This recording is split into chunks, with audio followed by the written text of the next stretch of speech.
Hello दोस्तों, आप लोगों का फिर से एक बार स्वागत है वाईफाई क्लासरूम में। आज हम देखते हैं राष्ट्रीय घटनाक्रम को, मार्च और अप्रैल का। ध्यान दीजिएगा आप लोग और इस चैनल से जुड़े रहिए, और जो भी इस चैनल में नया है कृपया करके सब्सक्राइब कर दीजिए और साथ में बेल आइकन को दबा दीजिए।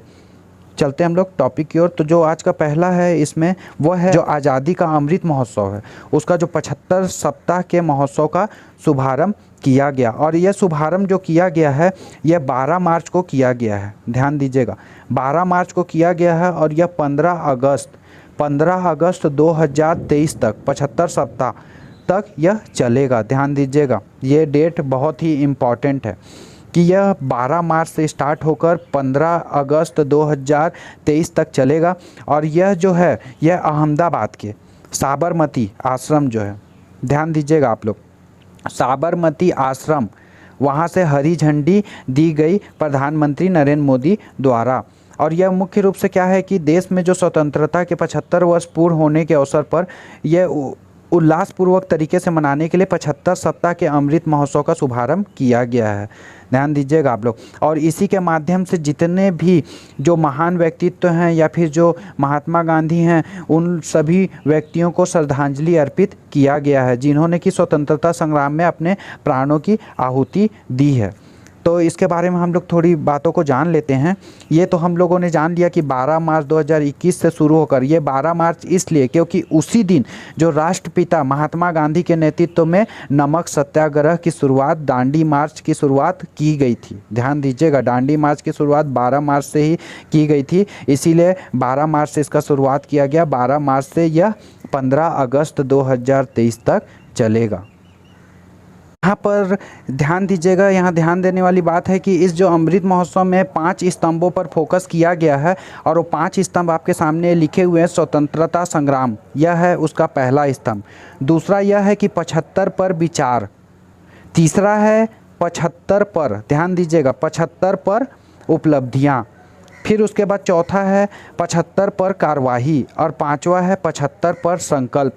मतलब ये जो 5 हैं, इन पांचों को फोकस करके इस महोत्सव पर फोकस किया जा रहा है। ध्यान दीजिएगा, ये पांचों जो स्तंभ है उस पर फोकस किया जा रहा है।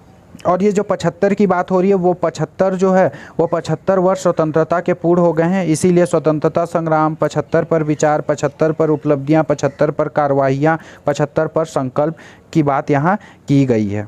उसी तरीके से हम लोग यहाँ आगे चलते हैं तो देखते हैं कि जो जल शक्ति अभियान कैच द रैन, ये कैच द रैन की शुरुआत जो शुभारंभ किया गया है वो शुभारंभ किया गया 22 मार्च 2021 को जल दिवस, विश्व जल दिवस के दिन में इसका शुभारंभ किया गया है। और यह इसलिए किया गया इस दिन क्योंकि यह जल शक्ति जो अभियान है, जल संरक्षण की दिशा में एक और पहल की बात इसमें की गई है। इस अभियान का अगर उद्देश्य का हम लोग बात करें तो उद्देश्य यह है कि वर्षा की जो बूंदें हैं उसको सहेजते हुए जल का संरक्षण करना, और इसके साथ जो मानसून में आने वाले मनरेगा के तहत किए जाने वाले व्यय का इस्तेमाल ज़्यादातर जल संरक्षण की दिशा में किया जाएगा। यहाँ दिख रहे हैं आप लोग को नरेंद्र मोदी वीडियो कॉन्फ्रेंसिंग के जरिए इसका शुभारंभ किए हैं, जल शक्ति अभियान कैच द रैन का।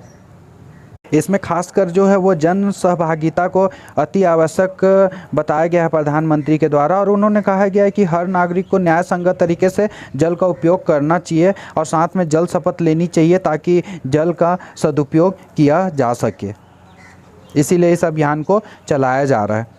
उसके बाद 22 मार्च को ही, ध्यान दीजिएगा, 22 मार्च को ही विश्व जल दिवस के दिन ही जो कैन बेतवा लिंक परियोजना है, मध्य प्रदेश और उत्तर प्रदेश के बीच हमेशा विवाद का विषय है, तो उस सरकारों के बीच एक समझौता, एक MOU में सहमति से साइन किया गया जिसमें कि मध्य प्रदेश और उत्तर प्रदेश की सरकार और साथ में जो केंद्र सरकार के जल शक्ति मंत्रालय के जो हैं उनके बीच, ये तीनों के बीच क्या है, हस्ताक्षर किए गए हैं। ध्यान दीजिएगा, सहमति से हस्ताक्षर किया गया है, जिसका ये जो है नरेंद्र मोदी की उपस्थिति में वर्चुअल तरीके से आयोजन किया गया था, जिसमें कि मध्य प्रदेश के शिवराज सिंह चौहान और उत्तर प्रदेश के मुख्यमंत्री योगी आदित्यनाथ ने हस्ताक्षर किए हैं इसमें।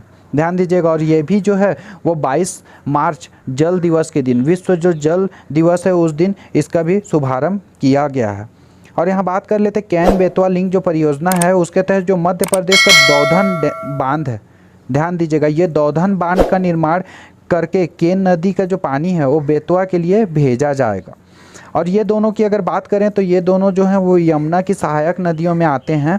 और इसके जो बीच की लिंक की बात करें, ध्यान दीजिएगा, ये वाले में आप लोग देख सकते हैं कि ये दौधन डैम है मध्य प्रदेश में, कैन नदी पर ये दौधन डैम है और झांसी के पास ये बेतवा नदी में मिलती है। और अगर मैं आप लोगों को बता दूं तो ये जो यहाँ से निकल के जा रही है और यमुना में यहाँ मिल रही है, ये है बेतवा नदी, और यहाँ से जो जा रही है ये है कैन नदी, और दोनों जो है वो यमुना नदी इधर से आती है, उसकी सहायक नदियाँ हैं। और अगर इसके बीच की लिंकअप की हम लोग बात कर लें तो ये जो लिंक है ये यहाँ से बन रहा है, और ये कुल टोटल अगर इसकी लंबाई की बात करें तो ध्यान दीजिएगा 221 किलोमीटर इसकी लंबाई है। तो इससे क्या होगा कि जो मध्य प्रदेश के बहुत सारे जो जगह हैं, बहुत सारे एरिया हैं, जैसे कि टीकमगढ़, छतरपुर, सागर, दमोह, दतिया, विदिशा, शिवपुरी, रायसेन, और उत्तर प्रदेश के कुछ जगह हैं बांदा, महोबा, झांसी, ललितपुर, ये सब जो एरिया हैं यहाँ पर क्या है सब लोगों को लाभ मिल सकेगा। और इससे कहा जा रहा है कि 10.62 लाख हेक्टेयर क्षेत्र में सिंचाई पूरे वर्ष पानी उपलब्ध रहेगा, मतलब सूखा के कोई आसार नहीं रहेंगे। और साथ ही साथ जो 62 लाख लोगों को ये पेयजल की आपूर्ति करेगा। और एक खास बात यह है कि यहाँ से 103 मेगावाट बिजली उत्पादन भी किया जाएगा इस प्रोजेक्ट के थ्रू। ये जो केन बेतवा लिंक परियोजना है इसी में किया जाएगा। और ये आप मैप के थ्रू में देख सकते हैं कि ये उत्तर प्रदेश का एरिया और ये मध्य प्रदेश का एरिया है, तो दोनों के बीच MOU में साइन हुआ है। इसके आगे चलते तो हम लोग देखते हैं मेरी टाइम इंडिया समिट जो 2021 हुआ है उस पर बात कर लेते हैं कि जो समुद्र क्षेत्र पर एक रोड मैप की संकल्पना और भारत के जो वैश्विक समुद्री क्षेत्र को आगे बढ़ाने के लिए मेरी टाइम इंडिया शिखर सम्मेलन का आयोजन किया गया है। ध्यान दीजिएगा, इसमें भारत के पतन, पोर्ट, परिवहन एवं जल मार्ग जो मंत्रालय है वो साथ में वर्चुअल तरीके से किया गया है। और जो इसका उद्घाटन किया गया वो नरेंद्र मोदी के वीडियो कॉन्फ्रेंसिंग के जरिए इसका उद्घाटन किया गया 2 मार्च को। ध्यान दीजिएगा 2 मार्च को इसका उद्घाटन किया गया। और इसी उद्घाटन के अवसर पे मेरी टाइम इंडिया विजन 2030 है, इस पर जो ई बुक भी प्रधानमंत्री द्वारा जारी किया गया है। ध्यान दीजिएगा, और 100 से अधिक देशों के 1.7 लाख से अधिक पंजीकृत प्रतिनिधियों ने इसमें भाग लिया। ध्यान दीजिएगा आप लोग, ये देखिए ऑनलाइन तरीके से ये सब चीज़ों को किया गया है। उसी तरीके से इसमें आगे 4 मार्च को जो मेरी टाइम इंडिया शिखर सम्मेलन चाह बहार दिवस है के रूप में हुआ है। ध्यान दीजिएगा 4 मार्च चाह बहार दिवस, जिसमें कि चार बहार बंदरगाह के विकास एवं उसके परिणाम स्वरूप कनेक्टिविटी व कारोबार पर पड़ने वाले प्रभाव पर विशेष फोकस किया जाएगा इस समिट के माध्यम से। तरीके से हम लोग आगे देखते हैं कि जो PSLV C-51 है उसके द्वारा ब्राज़ील के एमेजोनिया वन सहित 19 उपग्रहों को एक साथ प्रक्षेपण किया गया है इसरो के द्वारा। ध्यान दीजिएगा कि भारतीय अंतरिक्ष अनुसंधान संगठन, जिसको शॉर्ट में इसरो कहा जाता है, 2021 में अपना पहला जो उपग्रह प्रक्षेपण 28 फरवरी को आंध्र प्रदेश, ध्यान दीजिएगा आंध्र प्रदेश का जो जगह है श्रीहरिकोटा में जो सतीश धवन अंतरिक्ष केंद्र है वहाँ से किया गया है। और जो इसमें प्रक्षेपण यान की बात करें तो जो ध्रुवीय उपग्रह प्रक्षेपण यान है वो है PSLV C-51। इसको आप लोग ध्यान दीजिएगा, इसी के द्वारा किया गया है। इसके आगे देखते हैं कि जो दिल्ली में उपराज्यपाल ही सरकार, ध्यान दीजिएगा, और कार्यकारी फैसले हेतु मंत्रिपरिषद को उपराज्यपाल की राय लेना अनिवार्य, ऐसा संशोधन विधेयक जो है संसद के दोनों सदनों में पारित किया गया है, जिससे कि विपक्षियों द्वारा प्रबल विरोध किया गया, फिर भी इसे ध्वनि मत से पारित कर दिया गया है। और इस विधेयक से यह बात स्पष्ट होता है कि जो उपराज्यपाल है, यहाँ जो उपराज्यपाल है उसी को सर्वे सर्वा की बात यहाँ की गई है कि मतलब वही जो निर्वाचित चुन के आएंगे वो जो है वो राज्यपाल से ही सलाह मशवरा राय लेकर ही कोई काम करेंगे, जो भी कार्यकारी फैसले हैं। और एक तरीके से जो है उपराज्यपाल को उसी को सरकार का वहाँ दर्जा दिया गया है और इसको ध्वनि मत से पारित कर दिया गया है। और उसी तरीके से हम लोग आगे देखते हैं तो जो उत्तराखंड की अगर बात करते हैं तो उत्तराखंड में क्या हुआ है कि इसमें जो भाजपा के सरकार में पहले त्रिवेंद्र रावत यहाँ के मुख्यमंत्री हुआ करते थे उत्तराखंड के, लेकिन हाल ही में भाजपा सरकार ने नेतृत्व परिवर्तन करके जो तीरथ सिंह रावत को वहाँ का नया मुख्यमंत्री नियुक्त किए हैं 1 साल के लिए। 4 साल वहाँ बीत चुका है, 1 साल के लिए किया गया है। उसका कारण यह बताया गया कि जो त्रिवेंद्र रावत हैं उनके विरुद्ध जो पार्टी में उभर रहे मतभेदों को देखते हुए जो पार्टी संगठन यह आशंका जता रही थी कि जैसे अगला जो आगामी जो भी चुनाव होने वाले हैं उसमें ये सब चीज़ों का बहुत प्रभाव पड़ेगा उनके थ्रू, इसलिए क्यों ना उन्हें बदल दिया जाए। तो उसी आधार पे उनको 9 मार्च को उन्होंने त्यागपत्र दिया और जो 10 मार्च को, ध्यान दीजिएगा 10 मार्च को ये जो उत्तराखंड की जो उपराज्यपाल है बेबी रानी जी हैं वो क्या की उनको शपथ दिलाई, गोपनीयता की जो शपथ लेते हैं वही 10 मार्च को उनको दिलाया गया। उसके आगे चलते हैं तो हम लोग देखते हैं कि जो भारत पाकिस्तान में सिंधु जल आयोग की 116वीं बैठक नई दिल्ली में संपन्न हुई। ध्यान दीजिएगा सिंधु जल विवाद हमेशा से भारत और पाकिस्तान का मुद्दा रहा है। इसमें जो सिंधु जल आयुक्त के सैयद मोहम्मद मेहर अली शाह और प्रदीप कुमार सक्सेना उपस्थित थे।